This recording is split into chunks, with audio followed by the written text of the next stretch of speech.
يا شيخ لماذا نشعر في الملل؟ هذه حدود الدنيا. لماذا تشعر في الملل؟ لأن حدود الدنيا قد أوتيتها. أقصى ملاذ الدنيا، للدنيا حدود تنتهي عندها، للدنيا حدود تنتهي عندها. بمعنى آخر، ربما الرجل يعني أقصى أمانيه أن يمتلك منزل فيعطيه الله منزل، ثم يتمنى بيت لكنه أوسع، ثم يتمنى أوسع. إذن أقصى حدود أن يكون يمتلك منزلا. أقصى حدوده في الزواج أن يكون له ذرية، ثم يرزق بواحد، ثم يطلع باثنين، ثم ثلاث. حدود الدنيا واضح. فللدنيا حدود. فمن أوتي حدود الدنيا، يعني أنت الآن تجد أسواق عندنا، سيارات نملك، هواتف أجمل الهواتف، رواتب أعلى الرواتب لله الحمد، ومع هذا نشعر بالملل. هذه حدود الدنيا. في الجنة لا. يعني بمعنى آخر، حتى أقرب لك المعنى، أنت الآن لماذا تشرب هذا؟ تشربه من جوع، من عطش. لماذا تأكل الطعام؟ تأكله من جوع. لماذا تضع الطيب؟ حتى تبعد عن نفسك كل رائحة كريهة. انظر لحدود الجنة. الجنة ما يأكلون من جوع بل من أجل اللذة، ما يشربون من عطش بل من أجل اللذة، ما يضعون المسك والزعفران من أجل أن تذهب رائحتهم النتنة، بل إن هم أصلا العرق عندهم يتصبب برائحة المسك، يضعونها لكمال اللذة. عندهم أمشاط واضح، ما يتمشطون، هم مرد أصلا ما عندهم لحى، لكن لماذا الله عز وجل رزقهم أمشاط؟ لكمال الزينة والتلذذ. واضح.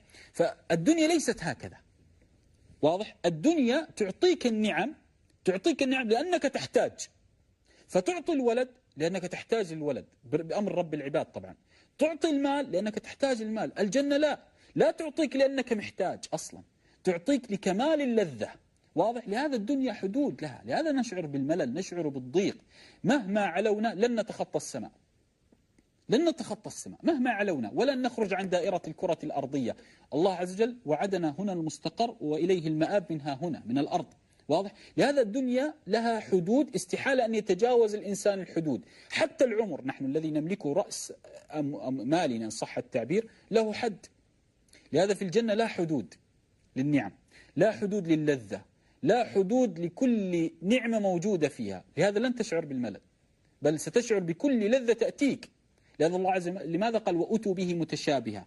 ما تفسير هذه الآية؟ هل نحن كل يوم نقرأ البقرة، خصوصا الإخوان اللي يقولون السحر، كل يوم نقرأ. ما معنى وأتوا به متشابها؟ بمعنى آخر قال أهل العلم يأتيهم بالعنب، يأكلون العنب. السؤال، لو أراد أن يأكل العنب مرة أخرى هل تكون بنفس الطعم؟ لا، تكون ألذ. فأهل الجنة ماذا يقولون؟ يقول الآن أكلنا عنب لكن طعمه مختلف. فالله عز وجل قال وأتوا به متشابها. يأكلون عنب، يقول هذا نفس اسم الذي في الدنيا لكن طعمه أجمل ومختلف وشكلا ووصفا. فقال تعالى وأتوا به متشابها. كل شيء تذوقه في الجنة إذا أردت أن ترجع إليه يأتي أطيب وأجمل. واضح. أما الدنيا لها حدود، طعم العنب هو نفسه لا يتغير، له حد. طعم التفاح نفسه، طعم العصائر نفس، الخبز ما يتغير، له حد معين لن تتجاوز. الجنة لا حدود لها، بمعنى كل ما أغلت في نعمة تجد أنها ألذ مما كانت عليه. واضح. لهذا نعيم الجنة ليزدادوا نعيما فوق نعيمهم. والمال الذهب في الجنة ليس لأنهم فقراء. واضح. ليس آنيتهم من ذهب على أنهم فقراء، لم يحلوا بأساور من ذهب وفضة على أنهم فقراء، لا، بل ليزدادوا زينة. فهذا الفرق. واضح. أما الدنيا لا، لأننا نحتاج للذهب، ولأننا فقراء نريد أن نستغني بالذهب، والماء حتى لا نموت لأننا نعطش. في الجنة لا، نعمة فوق نعمة ولكمال النعمة. واضح. لهذا نشعر في الملل، نحن نعاني من الملل. أعطي الرجل لا يشعر في الملل فيها. وعندنا روتين الحياة، الدنيا مملة أصبحت، تجد نفس الروتين، نستيقظ صباحا نذهب للعمل ونرجع، وفي الإجازة نذهب، حتى أصبحنا نحتار أين نذهب. كثير منا في يوم الخميس نقول أين نذهب يا شيخ؟